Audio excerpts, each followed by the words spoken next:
السلام عليكم ورحمة الله وبركاته.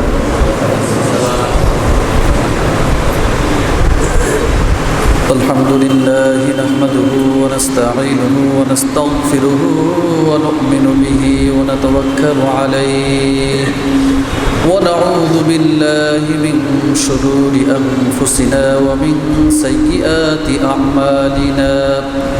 من يهده الله فلا مضل له ومن يضلله فلا هادي له ونشهد أن لا إله إلا الله وحده لا شريك له ونشهد أن سيدنا وحبيبنا ومولانا محمدا عبده ورسوله أرسله بالحق بشيرا ونذيرا وداعيا إلى الله بإذنه وسراجا منيرا. أما بعد فأعوذ بالله من الشيطان الرجيم. بسم الله الرحمن الرحيم. ولله على الناس حج البيت من استطاع إليه سبيلا ومن كفر فإن الله غني عن العالمين. وقال تعالى وأذن في الناس بالحج يأتيك رجالا وعلى كل ضامر يأتوك رجالا وعلى كل ضامر يأتين من كل فج عميق. وقال النبي صلى الله عليه وسلم الحج المبرور ليس له جزاء إلا الجنة. وقال النبي صلى الله عليه وسلم إنما الأعمال بالنيات أو كما قال عليه الصلاة والسلام.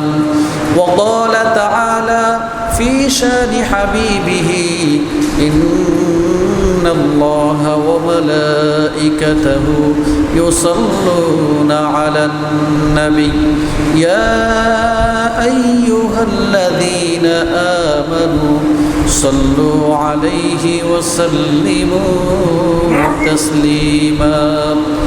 اللهم صل على محمد وعلى آل محمد كما صليت على إبراهيم وعلى آل إبراهيم إنك حميد مجيد.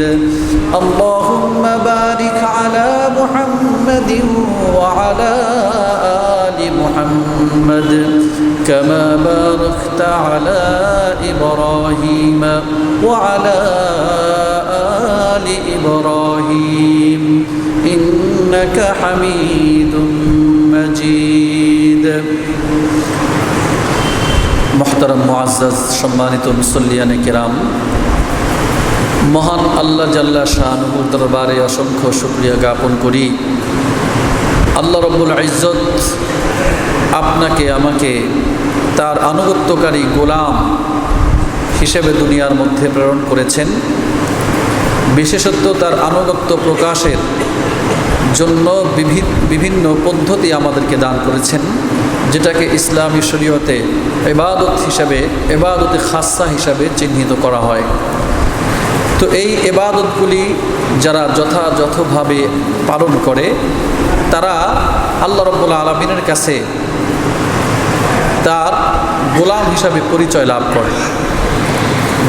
যে উদ্দেশ্যে আল্লাহ রাব্বুল আলামিন দুনিয়ার বুকে আপনাকে আমাকে পাঠিয়েছেন, যে আমরা যেন আল্লাহ তাআলার গোলাম হয়ে যাই। ওমা খলাকতুল জিন্না ওয়াল ইনসা ইল্লা লিয়াবুদুন, যে মানুষ এবং জিন জাতিকে আল্লাহ রাব্বুল আলামিন তার গোলাম, তার দাসত্ব করার জন্য পাঠিয়েছেন। এটা আল্লাহ রাব্বুল আলামিন বলেই দিয়েছেন। এই হলো উদ্দেশ্য। তো সেই উদ্দেশ্য বাস্তবায়নে এই দুনিয়ার বুকে এমন কিছু ইবাদত, এমন কিছু শিক্ষা আল্লাহ রাব্বুল আলামিন রেখে দিয়েছেন, সেগুলো যদি মানুষ অর্জন না করে তাহলে তার এই মানব জীবন বৃথা। কারণ সে গোলামি শিখতে পারবে না, লক্ষ্য উদ্দেশ্যে পৌঁছতে পারবে না। তার মধ্যে একটা অন্যতম ইবাদত হলো হজ্জে বাইতুল্লাহ। এই হজ্জে বাইতুল্লাহকে কেন্দ্র করে অসংখ্য শিক্ষা এবং আল্লাহ রাব্বুল আলামিনের দাসত্ব প্রমাণের বিভিন্ন দিক রয়ে গেছে। এজন্য আল্লাহ রাব্বুল আলামিন সামর্থ্যবানদের প্রতি একবার অন্তত জীবনে হজ্জে বাইতুল্লাহকে ফরজে আইন করে দিয়েছেন, বাধ্যতামূলক করে দিয়েছেন। আর অন্য যারা হজ্জে বাইতুল্লাহ করার মতো সামর্থ্য রাখে না, তাদের মাঝে এই আকাঙ্ক্ষা লালন করার জন্য বলেছেন, তারা যেন এই আকাঙ্ক্ষা আল্লাহ রাব্বুল আলামিনের কাছে পেশ করে, আল্লাহ আমরাও যেন হজ্জে মাবরুর অর্জন করতে পারি, আমরাও যেন বাইতুল্লাহর হজ করতে পারি, আমরাও যেন মহান আল্লাহ পাকের সেই কুদরতি নিদর্শনাবলী দেখতে পারি, রাসূল আকরাম সাল্লাল্লাহু আলাইহি ওয়াসাল্লামের রওজায়ে আতহারে গিয়ে সালাম পেশ করতে পারি। এই তামান্না, এই কামনা বাসনা অন্যরা পেশ করতে থাকবে। আর আল্লাহ রাব্বুল আলামিনের দরবারে চোখের পানি ছড়িয়ে কান্নাকাটি করবে, আল্লাহ তুমি আমাকে গোলাম বানাও, তুমি আমাকে গোলাম বানাও। এবছর আমাদের এই দেশ থেকে 1 লক্ষেরও বেশি হাজী সাহেব হজ করার জন্য রেডি হয়েছেন, প্রস্তুত হয়েছেন। আমরা তাদের জন্য দোয়া করি, আল্লাহ যেন তাদের সকলকে হজ্জে মাবরুর নসিব করেন। আমাদেরকেও যেন, আমরা যারা যেতে পারিনি, আমাদেরকেও যেন আল্লাহ রাব্বুল আলামিন আগামীতে হজ্জে মাবরুর নসিব করে দেন। এই 1 লক্ষের অধিক, 1,01,800 প্রায় এই হাজী সাহেব যাবেন আমাদের এই বাংলাদেশ থেকে। আগামী 17ই আগস্ট প্রথম ফ্লাইট বাংলাদেশ থেকে যাবে। এখন এই এতগুলি হাজী সাহেব এবছর যাবেন, গত বছর গিয়েছেন, তার আগের বছর গিয়েছেন, আবহমান কাল থেকেই এই হজ্জের আমল চালু আছে। যারা হজ করতে যাবেন তাদের ওই শিক্ষাগুলি অর্জন করে আসতে হবে যে কারণে আপনি হজে যাচ্ছেন। বারবার আল্লাহর নবী আমাদের শিখিয়েছেন, তোমরা আল্লাহর কাছে বলো, আল্লাহ তুমি আমাদেরকে হজ্জে মাবরুর নসিব করো। আল্লাহুম্মা ওয়াফিক লানা যাওয়ার বাইতিকাল হারাম লিহাজ্জিন মাবরুর। হে আল্লাহ, আপনি আমাদেরকে হজ্জে মাবরুরের জন্য, আপনার বাইতুল্লাহর সফর করার জন্য তৌফিক দান করে দেন। এটা আল্লাহর নবী আমাদেরকে শিখিয়েছেন। তো এই যে হজ্জে মাবরুর, হজ্জে মাবরুরের জন্য আমাকে যা করতে হবে, এই এতগুলো লোক কত টাকা পয়সা খরচ করে হজ করার জন্য যায়। এই এত টাকা পয়সা খরচ করে হজ্জে যাওয়ার উদ্দেশ্য কি? হয়তো আপনি হজ্জে মাবরুরের জন্য যাবেন, না হয় হজ্জে মাগরুরের জন্য যাবেন। হজ্জে মাবরুর হলো আল্লাহ এবং আল্লাহর রসুলের পছন্দনীয় হজ, আর হজ্জে মাগরুর হলো ধোঁকাবাজির হজ, ধোঁকা দেওয়ার জন্য হজ। কোন হজ আপনি করতে যাচ্ছেন, এই ব্যাপারটা নিজে নিজে বিবেচনা করে ভেবে চিন্তে সিদ্ধান্ত নিতে হবে যে আমি আসলে কোন প্রকারের হজ করার জন্য যাচ্ছি। আমি কি হজ্জে মাবরুর আল্লাহর চাহিদা অনুযায়ী, আল্লাহর মানসা পছন্দ অনুযায়ী হজ্জে মাবরুর করার জন্য যাচ্ছি, নাকি আমি আমার নফসের চাহিদা অনুযায়ী হজ্জে মাগরুর তথা ধোঁকার হজ করার জন্য যাচ্ছি। এটাকে আগে ডিসাইড করতে হবে, কি করতে আমি যাচ্ছি। এই জন্য আল্লাহ রাব্বুল আলামিনের সাহায্য চাইতে হবে। আল্লাহ তুমি আমাকে দয়া করে হজ্জে মাবরুর নসিব করে দাও। এভাবে যখন আপনি হজ্জে মাবরুরের আবেদন পেশ করে আল্লাহ রাব্বুল আলামিনের দরবারে বারবার বলতে থাকবেন আর হজ্জের আহকামের জন্য প্রস্তুতি গ্রহণ করতে থাকবেন, যেদিন থেকে আপনি নিয়ত করেছেন ওই দিন থেকে আল্লাহ রাব্বুল আলামিনের খাতায় আপনাকে আল্লাহর খাস মেহমান হিসাবে নাম লিখিয়ে দেওয়া হয়। তখন থেকে আপনি আল্লাহর খাস মেহমান। আপনার সম্মান, আপনার ইজ্জত আল্লাহ রাব্বুল আলামিনের কাছে অন্যরকম, আপনার দাম ফেরেশতাদের কাছে অন্যরকম, সারা বিশ্ববাসীর সকল মাখলুকের কাছে আপনার দাম অন্যরকম। আপনাকে যা তা করলে চলবে না, আপনি নির্বাচিত সিলেক্টেড এক পারসন, সুতরাং যা তা ইচ্ছে করলে আপনি করতে পারেন না। তখন থেকেই আপনার কামনা বাসনা, আপনার জীবন কন্ট্রোলিং, নিয়ন্ত্রিত হবে আল্লাহ রাব্বুল আলামিনের শরীয়তের বিধানের আলোকে। লিকুল্লিন জাআলনা মিনকুম শিরআতাও ওয়া মিনহাজা, আল্লাহ রাব্বুল আলামিন বলেন তোমাদের প্রত্যেকের জন্য, প্রত্যেক জাতির জন্য আমি একটা ফর্মুলা দিয়েছি, শরীয়ত দিয়েছি। ওই শরীয়তের আলোকে যারা চলে তারাই আল্লাহ রাব্বুল আলামিনের গোলাম, তারাই আল্লাহ রাব্বুল আলামিনের খাস বান্দা। যেদিন থেকে আপনি আল্লাহর মেহমান হয়ে গেছেন, ওই সময় থেকে আপনার ওই আল্লাহর দেয়া শরীয়ত, আল্লাহর দেওয়া আইন, ফর্মুলা, ওই ফর্মুলার ভেতর থেকে জীবন চালানোর যেই প্র্যাকটিস আপনাকে করতে হবে। আপনার সম্মান, আপনার দাম আল্লাহ দিয়েছেন, এখন আপনার করণীয়টুকু আপনার করতে হবে। এজন্যই আমরা এখন থেকে আলোচনা করব, আমরা যারা হজে যেতে পারি না তাদের তৃপ্তি হলো এটাই যে বাইতুল্লাহর মুসাফির, বাইতুল্লাহর মেহমানদের নিয়ে আমরা আলোচনা করছি আল্লাহর সন্তুষ্টির জন্য। তো আমাদের তৃপ্তি হলো যে আল্লাহর মহান এক ইবাদত তো আমরা করতে পারি না ঠিক, কিন্তু সেই ইবাদতের তামান্না রেখে, সেই ইবাদত যারা করতে পারে তাদের প্রতি শ্রদ্ধা রেখে সে ব্যাপারে আলোচনা করে আমাদের হৃদয়ের তৃপ্তি আমরা আনয়ন করার জন্য চেষ্টা করি, আর কামনা করতে থাকি আগামীতে যেন আল্লাহ আমাদেরকে পাঠান। আজকে আমরা আলোচনা করব যে এই ছড়ানো ছিটানো অজস্র শিক্ষা হজের মধ্যে রয়েছে। এই শিক্ষাগুলি অর্জন না করতে পারলে তার হজ কামিয়াব হবে না, তার হজ মিশন সাকসেস হবে না। এজন্য ওই শিক্ষাগুলি জানতে হবে, ওই শিক্ষাগুলি অর্জন করতে হবে। তার আগে সর্বাগ্রে যেটা করতে হবে তাসহিয়ে নিয়ত, তথা নিয়তের পরিশুদ্ধতা, নিয়ত সহি করতে হবে। তাই বললাম যে আপনি হজ্জে মাবরুর করবেন না হজ্জে মাকবুল করবেন। বলে হজ্জে মাবরুর করলে কি লাভ হবে? আমার মুখে নয়, নবীজি সাল্লাল্লাহু আলাইহি ওয়াসাল্লামের হাদিসের ভাষায় বলি, আন জাবির রাদিয়াল্লাহু আনহু আন নবী সাল্লাল্লাহু আলাইহি ওয়াসাল্লাম قال الحج المبرور ليس له جزاء الا الجنه। আল্লাহর নবী বলেন যে ব্যক্তি হজ্জে মাবরুর করলো তার পুরস্কার জান্নাত ছাড়া আর কিছুই হতে পারে না। জান্নাতের দাম কি এই দুনিয়া বিক্রি করলে হবে? সারা দুনিয়া হাজারবার বিক্রি করলেও জান্নাতের এক অংশের দামও দেওয়া সম্ভব হবে না। সেই অমূল্য জান্নাত, যার কোনো মূল্য নির্ধারণ করাই সম্ভব নয়, যেই জান্নাতের দৃশ্যাবলী কোনো চোখ দেখে নাই, যে হৃদয় কোনোদিন অনুভব করতে পারে নাই, আর কোনো বর্ণনাকারী সেই জান্নাতের বর্ণনা দিতে পারবে না। এমন মহান জান্নাত, এত মূল্যবান জান্নাত, যেটাকে মানুষের পরম সাফল্য হিসেবে গণ্য করা হয়েছে, যে জান্নাতে প্রবেশ করার মাধ্যমে মানুষের সফলতা প্রমাণিত হবে। সেই মহান জান্নাত আপনাকে পুরস্কার দেয়া হবে যেই আমলের বিনিময়ে। সেই আমলটা কি ছেলে খেলা? সেই আমলটা কি নিতান্তই আমার মন মতো হবে? সেই আমলটা হলো ইসলামের পঞ্চস্তম্ভের আরেকটি স্তম্ভ। আল্লাহর নবী বলেন, বুনিয়াল ইসলামু আলা খামসিন, শাহাদাতি আল্লাহ ইলাহা ইল্লাল্লাহ ওয়া আন্না মুহাম্মাদার রাসূলুল্লাহ ওয়া ইকামিস সালাতি ওয়া ইতাইজ যাকাহ ওয়া হজ্জিল বাইতি। একটা হলো যে এই শাহাদাত ব্যক্ত করা, পঞ্চস্তম্ভের একটা হলো যে আল্লাহ এক আর নবী মুহাম্মদ রাসূলুল্লাহ সাল্লাল্লাহু আলাইহি সাল্লাম আল্লাহর রাসূল, এই সাক্ষ্য আপনাকে দিতে হবে। 2 নম্বরে আপনাকে নামাজ, ইকামতে সালাত, নামাজ কায়েম করতে হবে।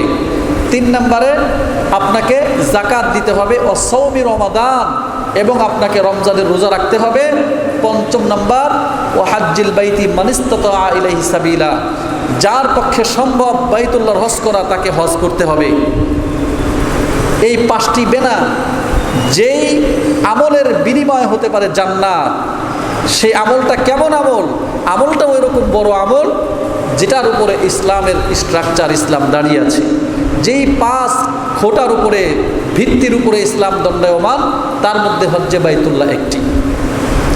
তাই এই হজ্জে বাইতুল্লাহ এত বড় একটি আমল, জান্নাত লাভের আমল আপনি করবেন, টাকা পয়সা খরচ করবেন, মেহনত করবেন, পরিশ্রম করবেন, সুতরাং এর কোনোটাই যেন বৃথা না যায়।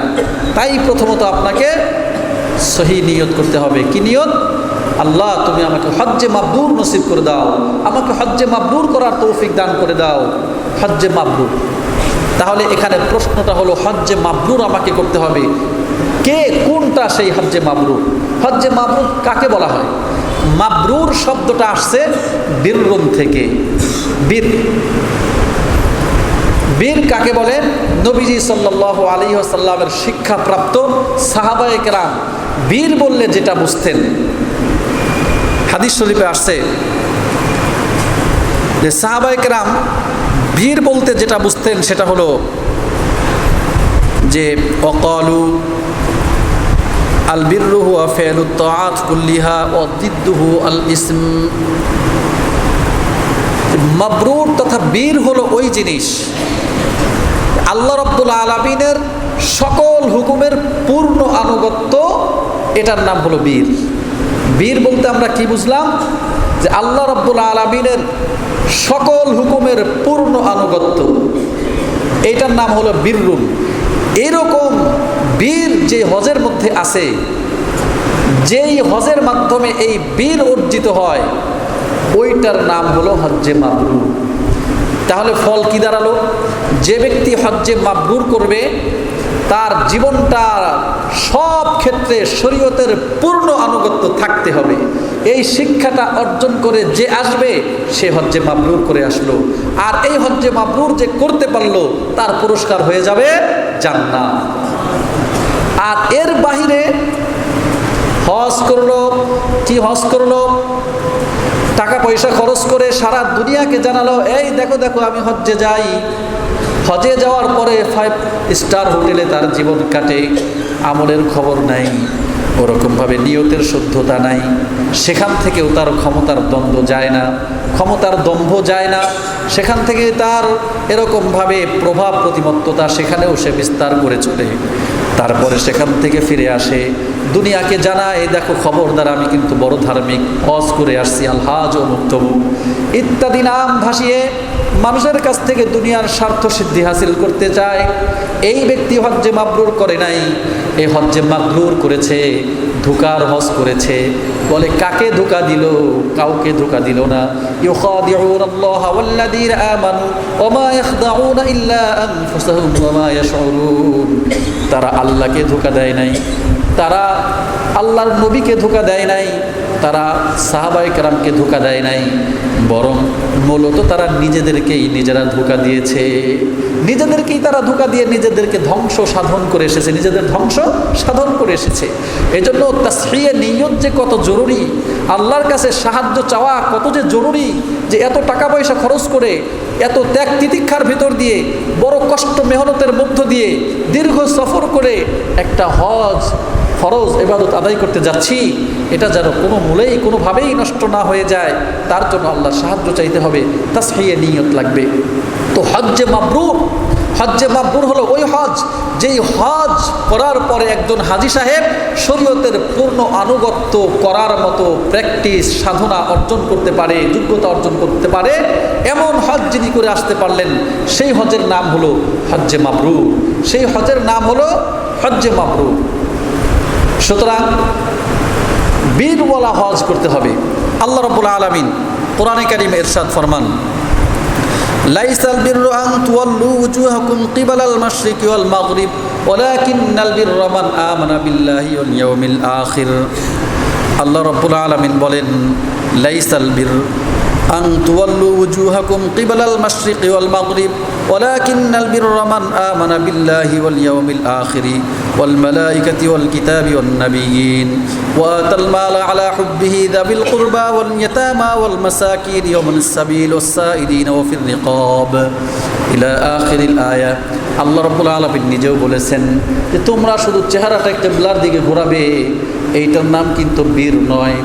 এইটাই শুধু বীর নয়, নামাজ পড়বে প্রথম রাকাতে, এটাই শুধুমাত্র বীররুন নয়। হজ করবে শুধু, এটাই শুধু বীররুন নয়। বীররুনের একটা মৌলিক দিক আছে, সেই মৌলিক দিকটা হলো আয়াতের মধ্যে যে ধারাবাহিক বর্ণনা আসলো যে নামাজ যথারীতি আদায় করবে, যাকাত যথারীতি আদায় করবে, যখন যেই হুকুম সামনে আসবে এই হুকুমগুলি যথাযথ আদায় করবে, গরিবের যদি হক তার কাছে থেকে থাকে সেটা আদায় করবে, এতিমের হক যদি তার কাছে থেকে থাকে সেটা আদায় করবে, মানুষের হক যদি তার কাছে থেকে থাকে সেটা আদায় করবে, মিসকিনের হক যদি তার কাছে থেকে থাকে তাহলে সেটা আদায় করবে। আর নবীজি সাল্লাল্লাহু আলাইহি ওয়াসাল্লাম কয়েকবার এরকম প্রশ্নের আলোকে বলেছেন, প্রশ্নের উত্তরে বলেছেন, সাহাবায়ে কেরাম জিজ্ঞাসা করেছেন, হে আল্লাহর রাসূল বীররুম কি?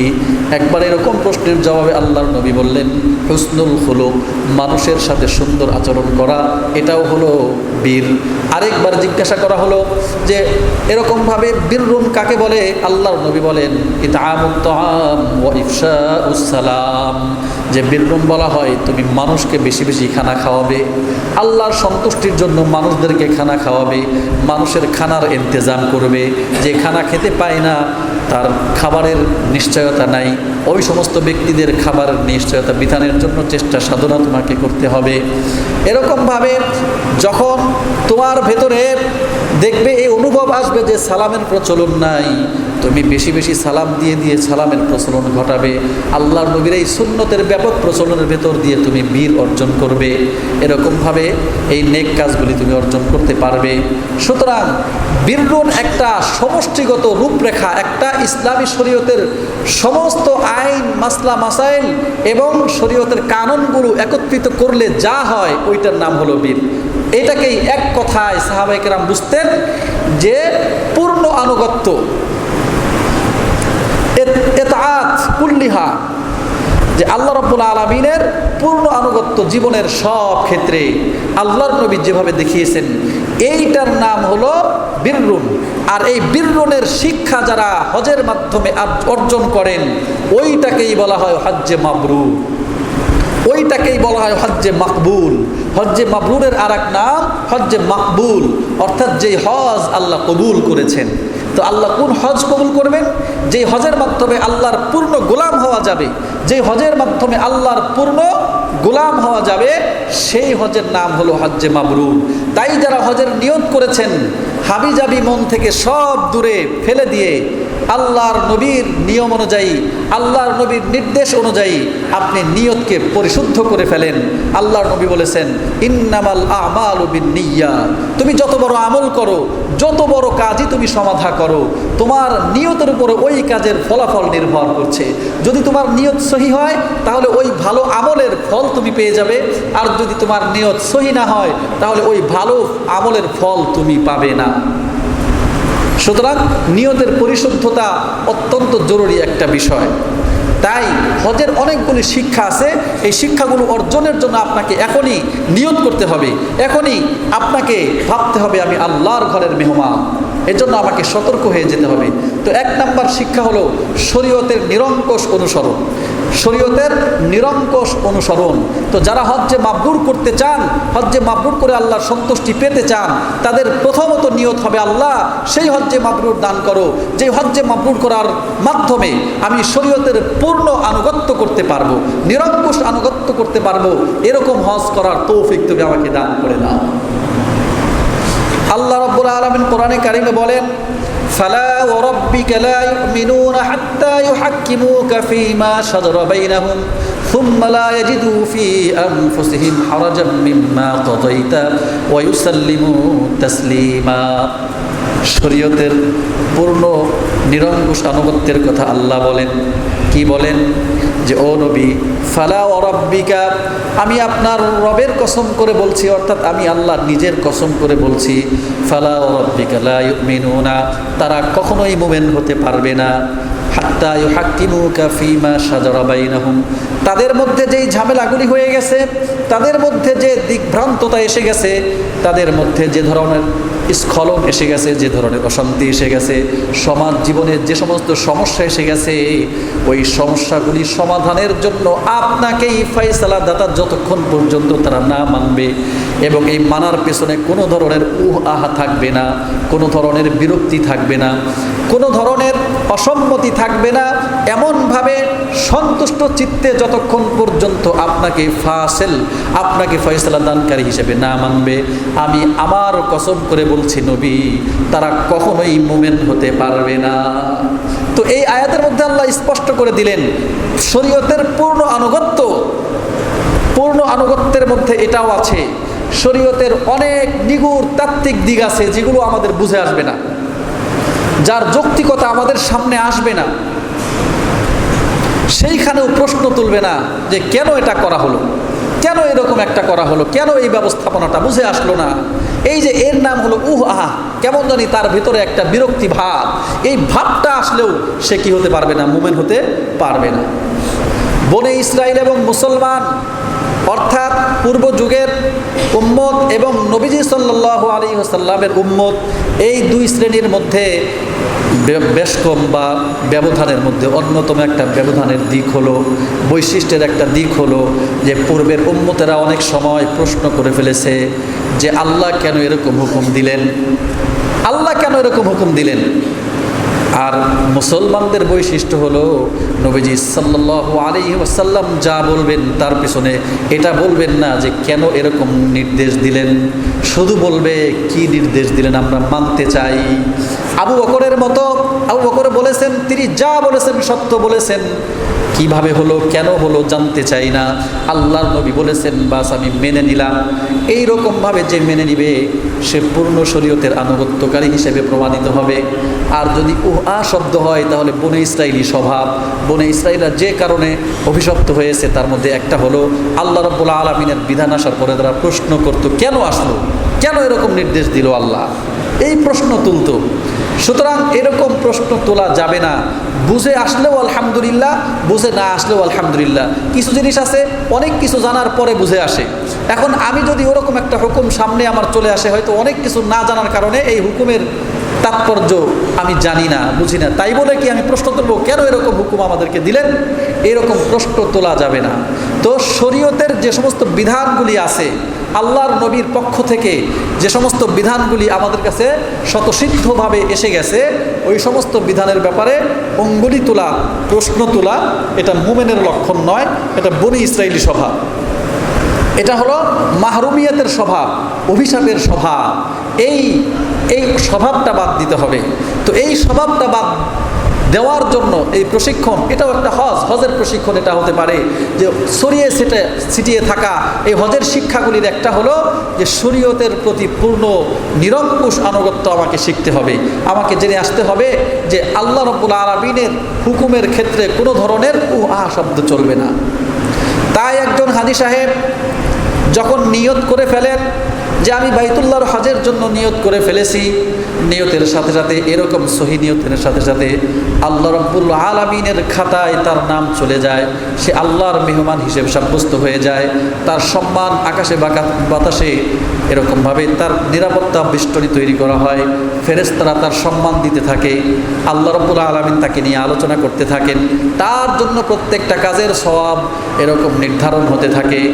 এই জন্য ওই ব্যক্তিকে সতর্ক হয়ে চলতে হবে যে আমি আল্লাহর সিলেক্টেড বান্দা, হজের দিকে রওনা হয়ে গেছি, আমাকে যেভাবে সেভাবে চললে হবে না, হারামের দিকে আমার চোখ তোলা যাবে না, হারামের দিকে ধাবমান হওয়া যাবে না, এই সমস্ত বিষয়গুলি থেকে নিজেকে সেভ করবে, সংরক্ষণ করবে। এইভাবে সে প্রশিক্ষণ শুরু করে দিবে।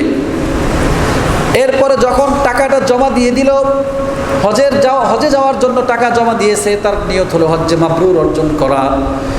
এই টাকা জমা দেওয়ার সাথে সাথে তার ভেতরে এই নিয়ত আসবে, আল্লাহ তোমার হুকুমের সামনে হজ যে বাইতুল্লাহ আদায় করার জন্য, হজ মাবরুর আদায় করার জন্য আমি টাকা জমা দিলাম, এই টাকা তো আমার টাকা নয়, আল্লাহ তোমার দেওয়া টাকা আমি তোমার পথে ব্যয় করার জন্য এরকম খরচ করতে যাচ্ছি।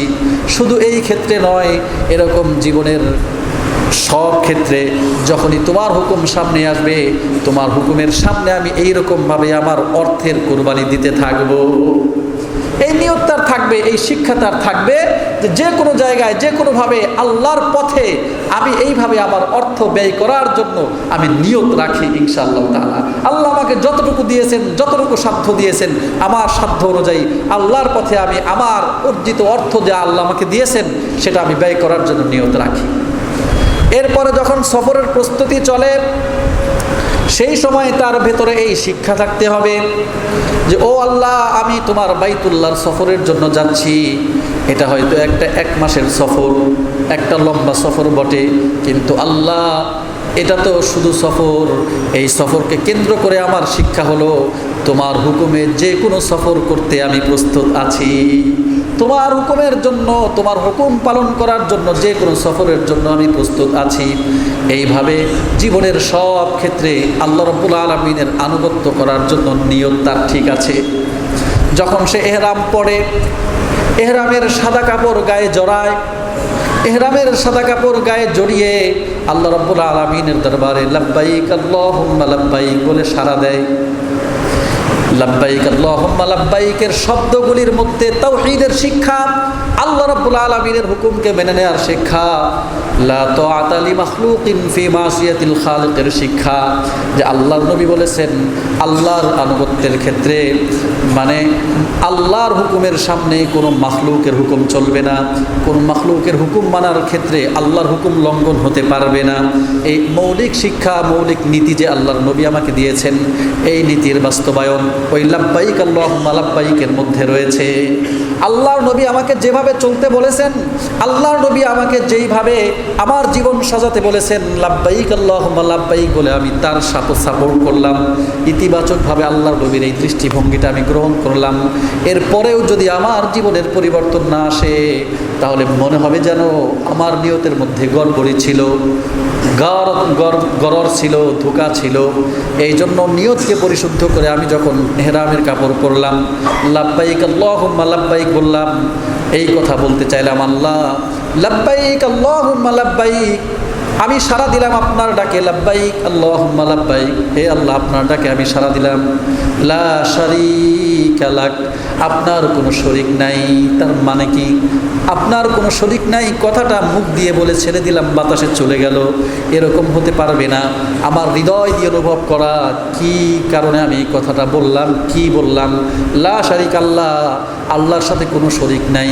ইবাদতের ক্ষেত্রে আল্লাহর কোনো শরীক নাই, হুকুম দেওয়ার ক্ষেত্রে আল্লাহর সাথে কোনো শরীক নাই, আইন দেওয়ার ক্ষেত্রে আল্লাহর সাথে কোনো শরীক নাই।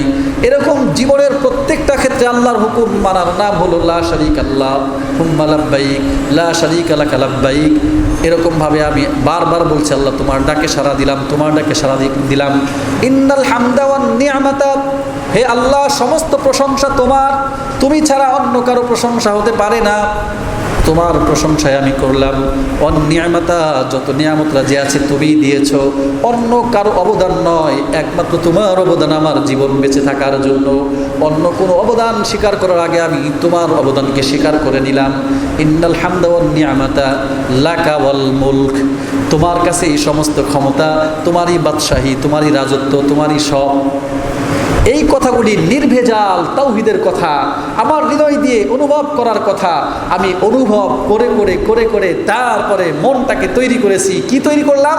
সফর শুরু করলাম, ইহরামের কাপড় বাঁধলাম, যেভাবে ধবধবে সাদা কাপড় পরে আমি রওনা হলাম পুত পবিত্র অবস্থায়। জীবনের প্রত্যেকটা অঙ্গনে আমি এরকমভাবে পুত পবিত্র থাকতে চাই, এরকম নির্ভেজাল সাদা ধবধবে থাকতে চাই। আল্লাহ তুমি আমাকে সাহায্য করো। এই শিক্ষা নিয়ে আপনি আপনার ঘর থেকে বের হন। এরপরে পরিবার পরিজন ছেড়ে দিয়ে আপনি রওনা হয়ে গেলেন, শিক্ষা অর্জন করেন। আল্লাহ এই যে পরিবার পরিজন ছেড়ে দিলাম, তোমার হুকুমে ছেড়ে দিলাম, তোমার ভালোবাসায় ছেড়ে দিলাম, তোমার আহ্বানে ছেড়ে দিলাম। এইরকম আমি বারবার ছাড়তেই থাকবো। তোমার হুকুম যতবার আসবে ততবার আমি সব কিছু, শুধু পরিবার পরিজন, ঘর দুয়ার, ঘর বাড়ি, দেশ ছাড়তে, শুধু তাই নয়, সব কিছু এরকমভাবে তোমার হুকুমে আমি ছেড়ে দিতে পারি। আমার জীবনটাও আমি তোমার হুকুমে ছেড়ে দিতে পারি। এই শিক্ষা অন্তরে উপস্থিত থাকতে হবে। এই জন্যই তো 2 রাকাত নামাজ পড়ে আপনি কি চান আল্লাহর কাছে? এই ইহরামের 2 রাকাত নামাজ পড়ে আল্লাহর কাছে তো এটাই চান, আল্লাহ তুমি সাহায্য করো, হজ্জে মাবরুরে সাহায্য করো। তো যেটার মধ্যে আল্লাহর পূর্ণ আনুগত্যের নিয়ত রয়েছে, ওইটার নাম হজ্জে মাবরুরের নিয়ম। আমরা রাজি আছি তো? সকলে ইনশাআল্লাহ রাজি আছি না? বলে যে না, যারা হজে যাবে তারা, আমরা তো আর হজে যাচ্ছি না, আমাদের এই নিয়ত করার দরকার নাই। আপনারা কি হজে যাওয়ার নিয়ত কেউ করেন নাই? প্রত্যেকে নিয়ত করেন, আল্লাহ তুমি আমাকে তোমার বাইতুল্লাহর হজ করাও। গরিব হই ধনী হই, আল্লাহ যদি করান তার কেউ বাধা দিতে পারবে? সুতরাং সবার নিয়ত যে হজ্জে বাইতুল্লাহ করব এবং হজ্জে মাবরুরের নিয়ত করলাম আমরা সকলেই। আল্লাহ রাব্বুল আলামিন আমাদের তৌফিক দান করুন। এরকম ধারাবাহিক আমরা কিছু হজের শিক্ষামূলক আলোচনা করব। আল্লাহ আমাদের তৌফিক দান করুন। আমিন আমিন। ওয়া আখিরু দাওয়ানা আনিল হামদুলিল্লাহি রাব্বিল আলামিন।